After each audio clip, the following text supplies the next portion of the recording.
beloved brothers and sisters, and welcome to Manifest I Am. This is your host, Deloris Marie, also known as Sister Joy. Perhaps you listened to my podcast on the sacred power of your name a few weeks ago. Well, much of the knowledge I uncovered was a revelation to me as well as to you. And so I've come to love the name I was given at birth. And now I'm using it again. If you missed that episode and are wanting to know more about the power in your own name, be sure to go back and take a listen. It's called The Sacred Power of Your Name. And I'll tell you, the wisdom is very powerful. So anyway, without further ado, today I have a special show for you. I want to talk with you about the two most creative powers you have been given, your thought and your feeling.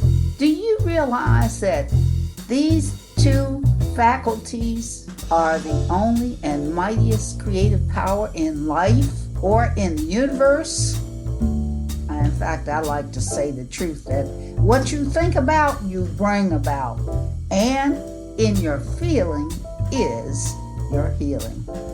These two divine faculties can be a great blessing to you, or they can be a great curse, depending on how you use them. My beloved sisters and brothers, I think all of us seek to be happy in this life, and yet so many times we pass right by that which would give us the very key to unlock it. Thought and feeling are two of those keys. They are the most creative powers that you have to free yourself from lack and limitation. They are the powers that will bring you into your right work, your right relationships, and all the good that you seek in your life. It's all in the recognition of these two powers and how you use them. Now, my beloved brothers and sisters, this is where the rubber meets the road. This is where you can either become a master and master your thoughts and your feelings, or you can remain like most other people, mediocre at best. And that's okay. I'm not knocking that, because some people are happy with that. And if you're happy with that, then fine. But most people listening to this show, they're not happy being mediocre. They want to be their greater self. They want to be their divine self. They want to be as good and as great and as divine as they can possibly be. And that's what I'm trying to teach you to do. And that's what I'm trying to do as well. Your number one key to getting control of your thoughts and your feelings is discipline. Discipline. I'm going to say that again. Discipline. You must learn to use self-control and self-correction. And I know some of us don't want to hear that, because we want something to fall down out the sky and hit us in the head. But it don't work like that, my beloved ones. You have to discipline. It's discipline. That's what will give you the power to gain control over your thoughts and your feelings. You gotta make them be still, because God has given you the power to control your thought and control your feeling. And if you don't control them, they're going to continue to control you. Have you ever seen a man or a woman who's totally out of control?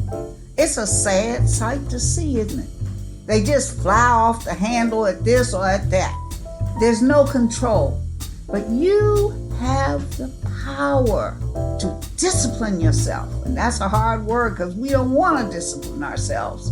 But I think about the quote in the Bible that just reminds me of that. It says, I think it's in Matthew 7:13-14. It says, Enter ye in at the strait gate, for wide is the gate and broad is the way that leadeth to destruction. Talk about people that are not disciplined.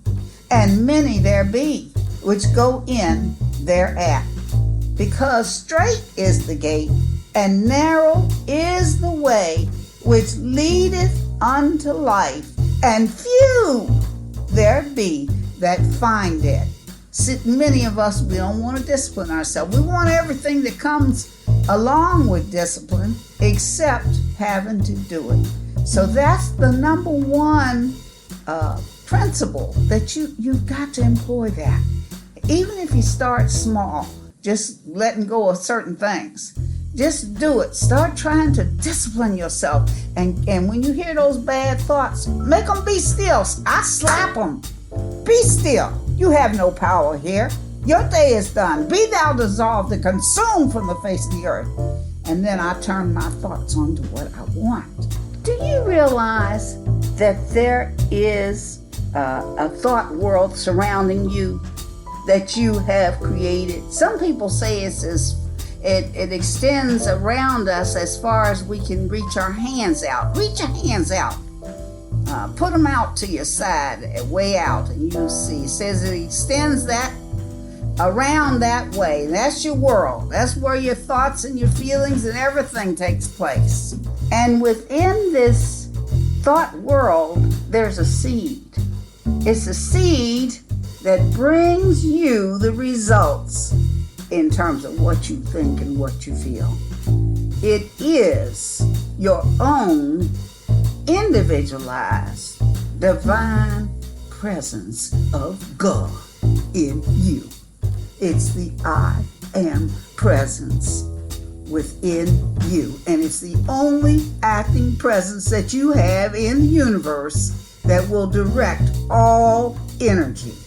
And you have the power, my beloved ones, to intensify this energy beyond any limit through consciousness, through your thoughts and your feelings.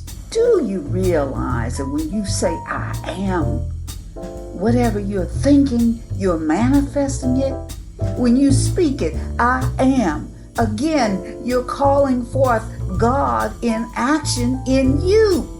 And this is why you must be careful how you use I am in terms of your thinking and your feeling nature. Think and say what you do want, not what you don't want, because you will bring it into manifestation. My beloved brothers and sisters, your divine presence that's within you, you can liken it unto a seed, and the thought world around it like unto a pulp.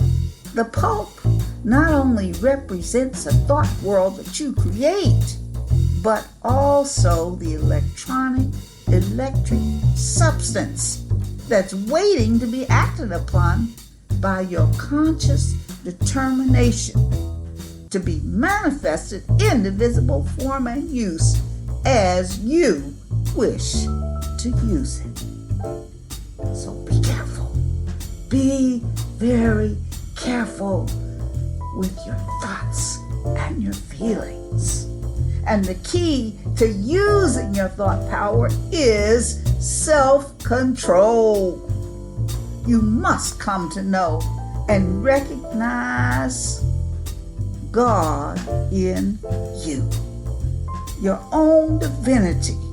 You must come to recognize that when you say I am, you're making it real. You're calling it forth. And this great power will manifest what you wish. And so you must come to know and recognize your own divinity.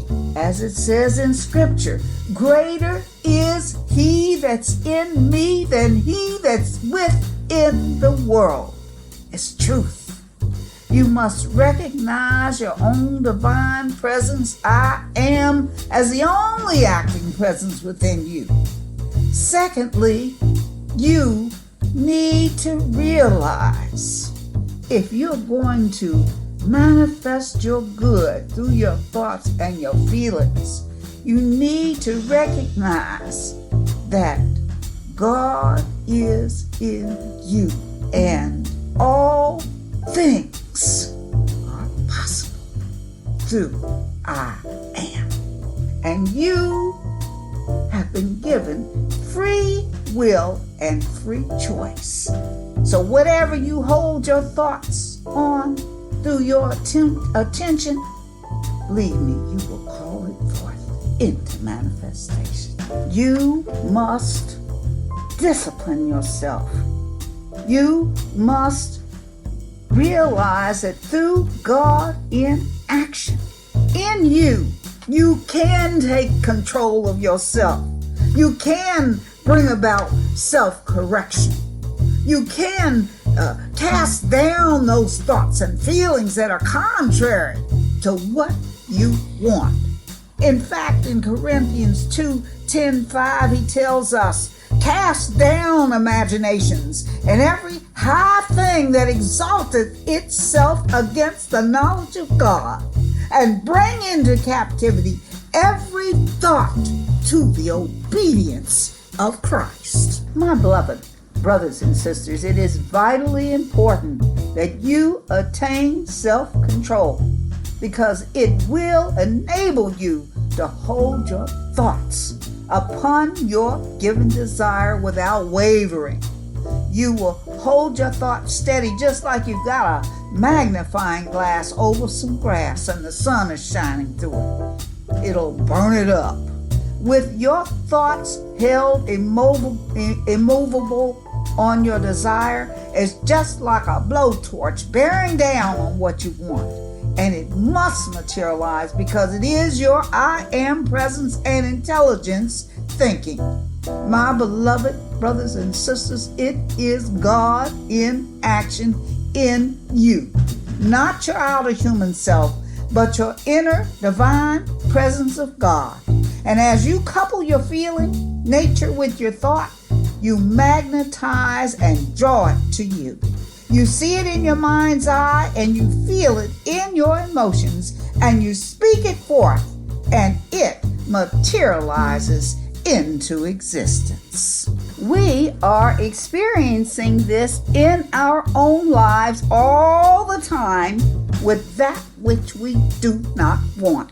Now we must learn how to reverse it. Oh, my dear loved ones, you are the creator of your own world and what you wish to manifest in it. If you're not happy with your results, you must gain control of your thoughts and your feelings and discipline yourself.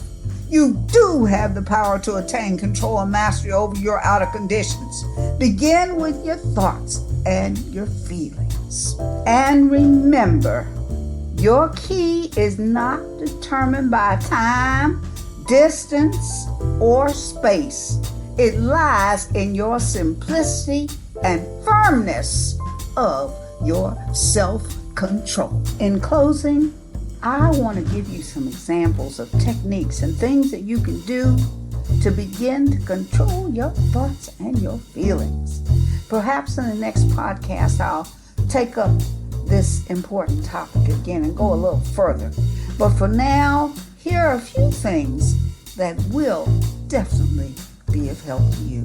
Number one is prayer. That's at the top of my list, because this is your most powerful means of overcoming your human self and those mental or feeling habits that you want to get rid of. Prayer will change you, because it will put you in touch with your source of life. It'll put you in touch with love, and it will help you to calm down and become more harmonious. And that's a word we need in our vocabulary today, don't we? It will also greatly aid you in throwing off those temptations of the mind when they come, and bring you into a higher state of consciousness than you've ever had before. I believe in prayer because it's helped me and it's helping me so much. And I know it can help you too if you will only employ it. And there are all kinds of ways to pray. And whatever way works for you, you must increase it and make it vitally important in your life. That's number one. And number two is about prayer too, because I believe in prayer. And the most powerful form of prayer is a decree.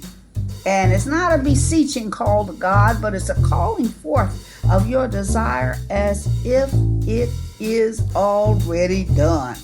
It can be likened unto an affirmation because they work the same but have a different name.